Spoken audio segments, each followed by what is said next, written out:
Welcome to Getting It Done Home Budget Repairs.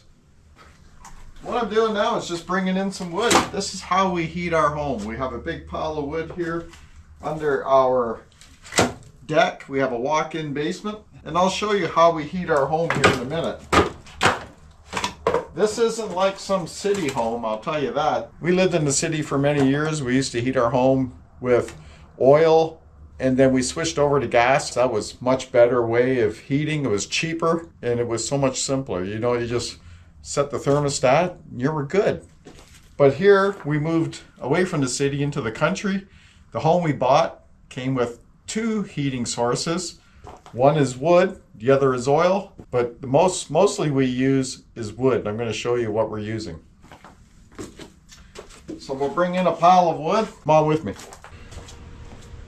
So this here is how we heat our home. We heat our home with a wood furnace. What we have here is a Clayton wood furnace, and this here is your wood box here. So when you open the door, you can see we have a fire going now. I actually have to stoke the fire a little bit, put some wood in there. But yeah, you can stack quite a bit of wood in here, and this is how our home heats. And it's just like a normal furnace, only this is your source of heat. So what happens, it gets hot in here, and the heat rises up to the plenums, to the ductwork, and goes throughout the house using the fan from the oil furnace. That's how the heat gets distributed through the home. You can hear the fan turning on now. So I'm just going to stick some wood in here, and we'll talk more about it. So the first thing I do in the morning, I usually get up around 6 a.m. I'll come down here and I'll light this furnace. There's usually a bunch of hot coals in here like you see in here now. And I'll come down here, or my wife will, and we'll add wood. First we'll add kindling, a bit of newspaper to get it going in the wood. And we're good for like probably an hour and a half. Then we'll come down and put a little more wood in periodically through the day. And I'll tell you, I've learned over the past 8 years that I learn something new every year about running this wood furnace. It's not something you master in the first year. So we'll put about 4 good big logs in here right now. You can see how deep it is in there. It's about 27 inches deep, so you could put in some pretty long pieces of logs in there. But the thing is, they get heavier. And for my wife, I don't want to be having her load a whole bunch of heavy logs into this wood box here, the firebox. So there we go. And we'll close the damper here. Keeps the heat in, keeps it hot instead of going up the exhaust pipe. And close the door. So this is how we heat our home mostly. We use this about, I'd say, 85% of the time and 15% of the oil. So maybe throughout the night, the oil furnace will come on when it cools down, like on a cold night, like tonight, it'll come on. And when I get up at 6 a.m., then I load wood in here, get it started, and then that switches over back to wood heat. The oil furnace doesn't get used again until that evening in the middle of the night, or unless we go away for the day. So let me show you around a little bit. Pretty big wood furnace, as you can see. This is all firebox here. You got ventilation and exhaust here. You have ventilation here. This is an electronic thing that runs this. It could open and close it. It doesn't work anymore. I heard that they are faulty. They don't last long. So we do it manually. Down here you have a tray to catch ashes, and you can take that tray out and empty it, but you can also manually operate any air going through there as well. Don't mind this. This is one of those hood fans that was installed by the previous owner. And you know what? It's kind of a neat thing. He has it vented outside, so actually the light works and everything. The fan works.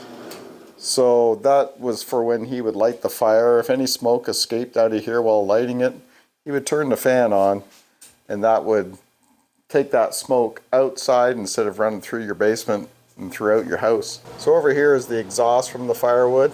So it travels up through here. This is a pipe. And then up here into the wall, up the chimney and outside. So that's what that does. I've replaced this pipe once already, and like I said, I've been here 8 years.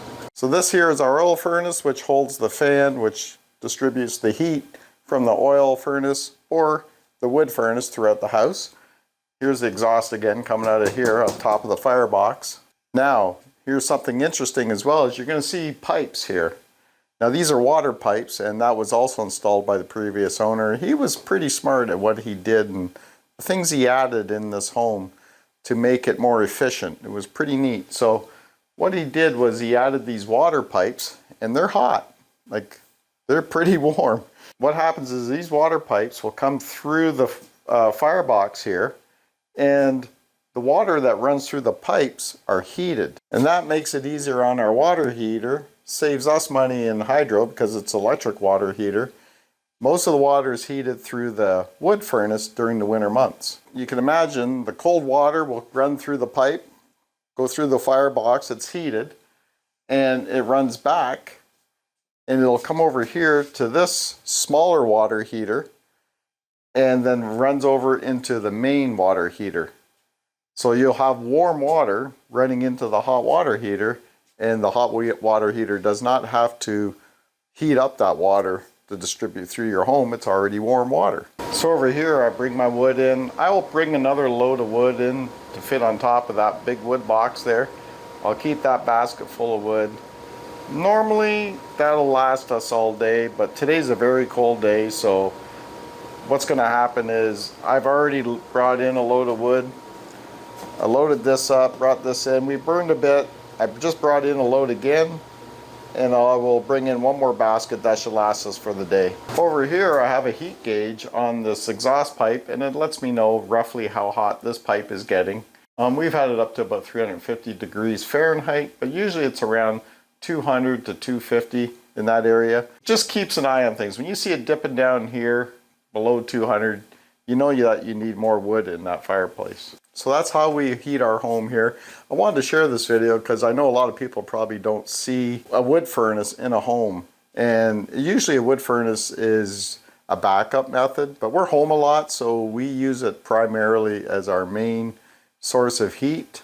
But if we go away or anything like that, or we're gone all day, the oil furnace is there to use. Now, using a wood furnace is cheaper and a much better heat. Like, the heat that comes out of this thing is crazy. It's a nice heat that actually just gets into your bones and keeps you warm. It heats up this whole house, and we have a good size home. I think it's around 2,800 square feet.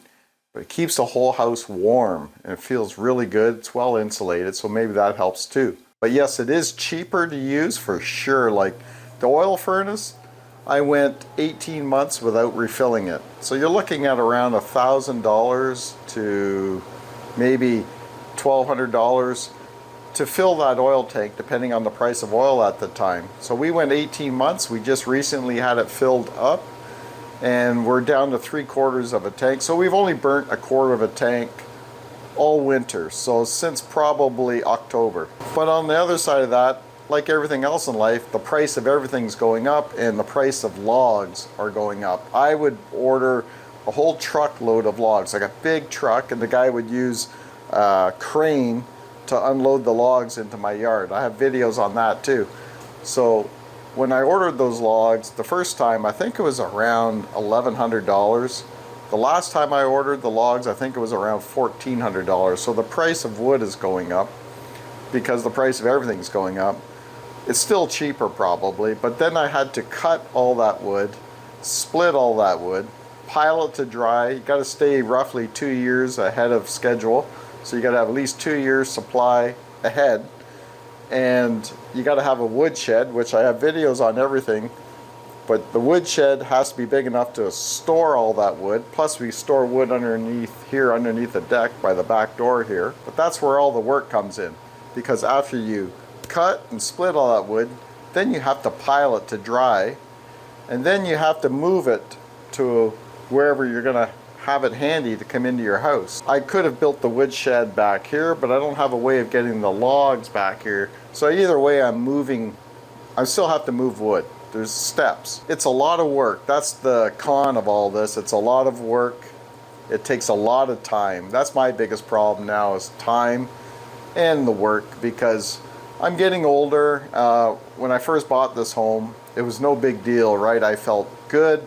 I retired young at 52. So I felt good, I felt healthy, but it's wearing on me. I worked in a factory, a lot of overhead work, and my shoulders took a lot of beating over those years. So now I'm starting to feel it in the shoulders. My back bothers me a bit too. So cutting and splitting all this wood is starting to take a toll on me, and the time that's involved in moving wood and keeping the fire going and all that stuff, it's just getting to be a lot. So I think next year we're either going to buy our wood already cut, split, and dried, and so then we just have to have it delivered, and I'll pile it here in the back, and that's it. Or and keep using our current heating system of wood and oil, or we've been pricing heat pumps as well. So what you have to keep in mind now is, if we do buy a heat pump, we want to have some kind of government assistance, rebate with that. They have those available, rebate or grant or something, whatever you would call it. I don't know the correct terminology, so that it takes some of that cost away from you as a homeowner. So we're not sure yet. We do really love the wood heat. If I was to buy that wood already cut and split and dried, it would cost a lot, and there'd still be some work involved. So should I just go to a less comfortable heat? More cost up front, but you save a lot of cost throughout the years. And I think that over time it would pay for itself over a decade or so. But also, when you go to resell for resale price on your home, I think that's where it would help a lot too, because I know if I went to look at a home and it had a very good heat pump for heating in that home, that would be a buying feature for me. I'd be like, that is going to save me money. So those are some of my thoughts I wanted to share. And I just wanted to show people about heating a home with a wood furnace. I think it's pretty cool. It's very reliable, and it sure gives out one heck of a good heat. And so I just wanted to share that with you. Be sure to check out the other videos on my channel. I have videos where the logging truck is here and they're unloading it. I have cutting and splitting. I got videos about chainsaws, making kindling with a wood splitter. That's another job, making kindling for light the fires here in the wood furnace. So be sure to check out the channel. A lot of all that stuff is in a playlist I'll share below in the description below this video, and I'll pin it in the comments. So thanks for watching, and have a good day. We'll see you on the next video.